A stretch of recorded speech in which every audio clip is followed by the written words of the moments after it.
প্রধানমন্ত্রী গ্রাম সড়ক যোজনার রাস্তা, কিন্তু সরকারি রাস্তায় চলাচলেও আপত্তি। অটো, ই রিক্সা, চার চাকার গাড়ি সব ধরনের যান চলাচলে বাধা। আটকে দেওয়া হচ্ছে গাড়ি, মারধর করা হচ্ছে চালককে। অদ্ভুত এই ঘটনা হাইলাকান্দি জেলার কাটলিছড়ায়। আজকে 25 তারিখে আমি টান্টুর থেকে দক্ষিণ জশনাবাদ পার্ট 1-এ আসার পথে আমি শেরালিপুর একটা গাঁওর মাঝখানেও আমি আওয়ার সময় আমার 2 দিন 3 দিন করে তারা ওলা ওয়ার্নিং দিছে আর এইদিকে তুই আর আইস না গাড়ি লিয়া, মানে ছোটোখাটো গাড়ি লিয়ে আমি আওয়ার পথে আমারে তারা মানুষ যেমন কাবিল আছে, বাচ্চু আছে, খাইরুল আলম বলে তারা কয়জন মানুষে আমার পথে আক্রমণ করছে। আক্রমণ করার পরে তারা কিছু আমার মাইডিংও করছে। হ্যাঁ, করার পরে আমি এখান থেকে গাড়ি লিয়ে দৌড়াইয়া ফেলাই আমি আমার ঘরে আইছি। আইয়া আমরা সর্বানন্দপুর আউটপোস্ট পুলিশ স্টেশনে গেছি। গিয়া ওখানে আমি গিয়ে আমার আর আশ্রিত পাওয়ার লাগে বা আমার এই যে তারা অন্যায় অত্যাচার যেগু করছে ওগু করার লাগে আর এগু আমি আমার বিচারটা পাওয়ার লাগে গিয়ে আমি কেস করছি। জেলার সর্বানন্দপুর পুলিশ ফাঁড়িতে এ নিয়ে অভিযোগ দায়ের করা হলেও কোনো পদক্ষেপ নেয়নি পুলিশ, এমনটাই অভিযোগ।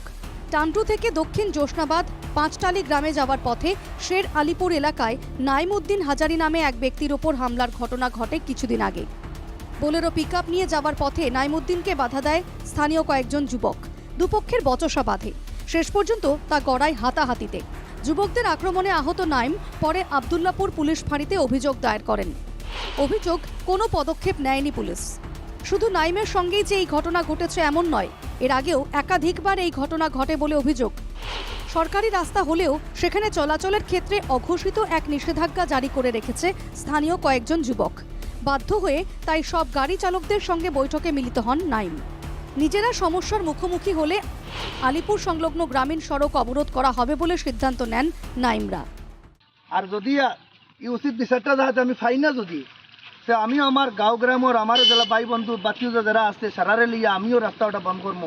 এখন দেখো আমি যদি আমার উচিত বিচার পাই না, তাহলে তারা যদি হিসাইটে তারা গাঁও যদি মানুষ আটকাই মাইদুর করতে পারে, আমিও আমার গাঁও দেশের চেংলাবাসী ফাইন আছে তারা লিয়ে আমি অ্যাকশন লইতে পারবো।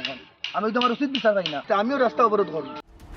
পূর্ত বিভাগের রাস্তা, কিন্তু সেখানে কারো কারো প্রবেশ কেন নিষিদ্ধ? কিভাবেই বা নিষিদ্ধ করা যেতে পারে সেটা? পুলিশই বা কোনো পদক্ষেপ নিচ্ছে না কেন? ইত্যাদি একপ্রস্ত অভিযোগ সামনে রেখেই এবার সড়ক অবরোধে নামার সিদ্ধান্ত স্থানীয়দের। Bureau report, NKTV Bangla.